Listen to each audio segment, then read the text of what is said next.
Hello दोस्तों, जय श्री राम। तो कैसे हो दोस्तों?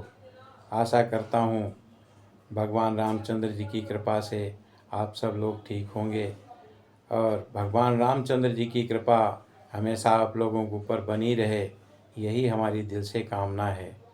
तो दोस्तों, आप सुन रहे थे राधे श्याम रामायण। राधे श्याम रामायण में प्रसंग चल रहा था वन यात्रा। तो कथा आगे सुनाते हैं। सुमंत्र जब अयोध्या वापस लौटे हैं राम जी को छोड़ के, तो महाराज दशरथ को पता चला कि सुमंत्र आ गए हैं। तो तुरंत ही उठ के दौड़े दौड़े आए और सुमंत्र से मिले। सुमंत्र ने जब बताया कि महाराज रामचंद्र जी नहीं आए हमारे साथ, तो महाराज दशरथ और व्याकुल हो गए और मूर्छित अवस्था में हो गए। तो तुरंत ही माता कौशल्या राम जी की एक तस्वीर सामने ला के रख देती हैं, और ताकि थोड़ी सी तसल्ली हो जाए महाराज दशरथ को। तो दोस्तों, आइए आगे की कथा सुनाते हैं। वो चित्र हाथ में आते ही बूढ़ा नृप गया चित्रवत हो, मानो दो चार घड़ी को फिर भावुक जी गया भावरत हो। लेखनी न लिख सकती है अब, थे जो विचार रोगी मन में। कुछ देर बाद फिर राम कहा, फिर मूर्छा सी व्यापी तन में। अब की जो आंखें खुली तो था सब सुनसान, या तो कुछ उन्माद था या था कोई ध्यान। कौशल्य कौशल्य देखो वो क्या है, देखो वो क्या है। कुछ नहीं कहीं नहीं, कोई भी नहीं बहम सा है बहम नहीं ये बहम नहीं, फिर नजरों में आती है। पहचान लिया ये बेही हैं, बेही आत्मा दिखलाती हैं। बूंदी खोली आंख फिर कुछ हुए अशांत। बोले कौशल्य प्रिय सुनो एक वृत्तांत। अब महाराज दशरथ का अंतिम समय आ गया है, तो बार बार बेहोश हो जाते हैं और उनको आत्माएं दिखने लगी हैं। और वो आत्माएं कौन हैं? श्रवण कुमार के माता पिता की और श्रवण कुमार की। तो दोस्तों, महाराज दशरथ कहते हैं कि देखो कौशल्य, वो सामने कौन खड़ा है, कौन खड़ा है। और कौशल्या माता कहती हैं कि कोई नहीं खड़ा है। तब महाराज दशरथ एक वृत्तांत सुनाते हैं कौशल्या को। मुझ में जब पूर्ण तरुणता थी, था परिश्रमों में चढ़ा हुआ। आखेट खेलने का भी था, उत्साह उन दिनों बढ़ा हुआ। मृगया के पीछे एक दिवस मग बिसर गया आखिर मेरा। हो गया उस तरफ हिरन हिरन, छूटा इस ओर शिविर मेरा। इतने में कुछ दूर पर शब्द हुआ गंभीर, सुना श्रवण द्वारा कहीं बोल रहा है नीर।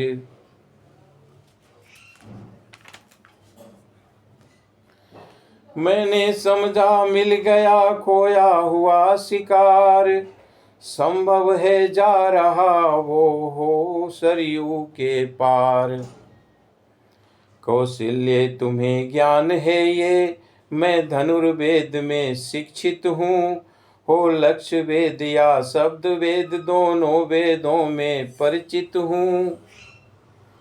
इसलिए शब्द पर ही मैंने कर लिया लक्ष्य निश्चय अपना। फिर उसी लक्ष्य पर उसी समय सर छोड़ दिया निर्भय अपना। पहुंचा तो बाण लक्ष्य पर ही, पर लक्ष्य न उसका जीवन था। घातक था जिस जीवन का वो जीवन अपना जीवन था। हाँ, ज्यों ज्यों याद आ रही है हो रहे रोंगटे खड़े प्रिय। क्यों गया शिकार खेलने में, क्यों मति पर पत्थर पड़े मेरे। ठहरो कुछ विश्राम लूं, अभी बहुत है बात, नहीं सुनाना ही उचित है थोड़ी सी रात। सर के लगते ही हुआ करुणा का संचार, किसी चुटीले मनुज की आई आर्त पुकार। अब कौशल्या जी से कह रहे हैं कि मेरी जब जवानी अवस्था थी और मुझे शिकार खेलने का बहुत शौक़ था, उस टाइम पर मैं शिकार खेलने गया था और शब्द भेदी बाण मैंने मार दिया हिरन समझ के, और वो हिरन नहीं था, वो मनुष्य की आवाज़ थी। घबरा कर मैं उस ओर चला, सोचा ये क्या भावितव्य हुआ। मुझ हतभागी के हाथों से आहत इस समय मनुष्य हुआ। ज्यों ज्यों मैं आगे बढ़ता था त्यों त्यों पुकार भी बढ़ती थी। नवमंडल के निर्मल पट पर श्यामल मेघाबली चढ़ती थी। अब साप साप आता हा, कोई अति दुख सह रहा है। हाँ माता पिता माता ये बारंबार कह रहा है। पहुंचा तीर समान ही मैं भी जल के तीर, कांप रहा था उस समय सरयू का भी नीर। बोले कौशल्य, जब मैं पास में पहुंचा तो देखा कि एक आदमी मृत पड़ा हुआ है, मृत अवस्था में कराह रहा है। और जब मैंने देखा तब उसका बहुत बुरा हाल था।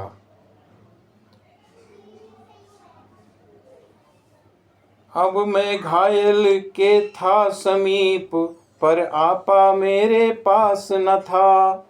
मैं था शरीर था आँखें थीं, सब कुछ था होश हवास न था। ज्यों त्यों ये शब्द कहे मैंने, हो कौन बताओ उत्तर दो। हे निर्दोषी दोषी हूँ मैं, कुछ दंड अभी निश्चित कर दो। मैं अवधपुरी का दशरथ हूँ, मेरा ही सर हत्यारा है। पढ़कर मृगया के धोखे में मैंने ही तुमको मारा है। ये कह उस घायल के समीप बैठा मैं घाव खींचने को। जिन हाथों से छोड़ा था सर उनसे ही उसे खींचने को। कहते हैं कौशल्य, जब मैं पास में पहुंचा तब बड़ी ज़ोर ज़ोर से वो चिल्ला रहा था और मुझे भी बहुत दया आ रही थी। और मैंने जिस हाथों से तीर मारा था उन्हीं हाथों से वो तीर खींच रहा था, तो मेरा भी पूरा शरीर कँप रहा था, मैं भी बहुत डरा हुआ था। निकली सर के साथ ही एक रुधिर की धार, गूंज उठी फिर पूर्वत वन में करुण पुकार।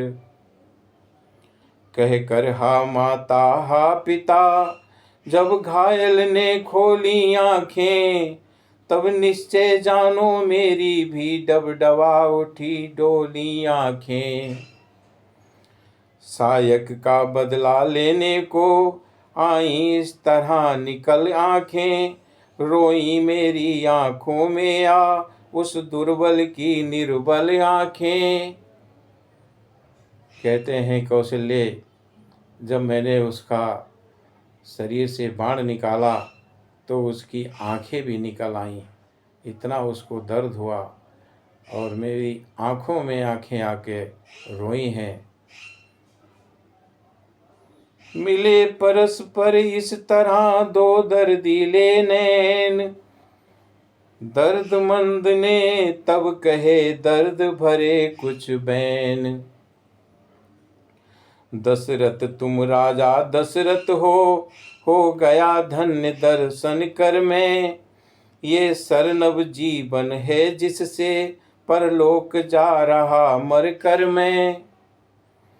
राजन शिकार के धोखे में हो गया शिकार अगर मेरा, तो इसमें दोषी नहीं आप, आ गया अंत अवसर मेरा। अवधेश्वर श्रवण नाम मेरा, दो नैनों का मैं तारा हूँ। माँ बाप वृद्ध हैं अंधे हैं, उनका ही एक सहारा है। बड़ भागी हूँ जीवन बीता माँ और बाप की सेवा में। सरयू तट आकर आज मरा माँ और बाप की सेवा में। ईश्वर से यही प्रार्थना है, ईश्वर से यही कामना है। जाति मरने के साथ साथ ये जीती हुई वासना है।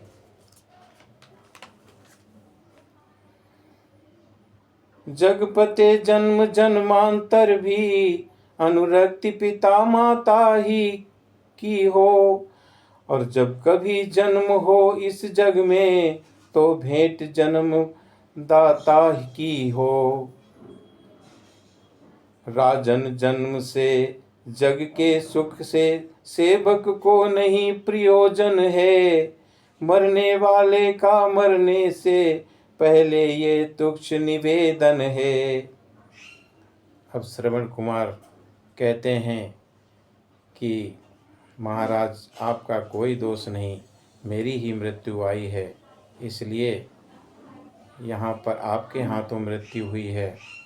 लेकिन आपसे कुछ निवेदन है, वो हमारा अवश्य पूरा कर देना।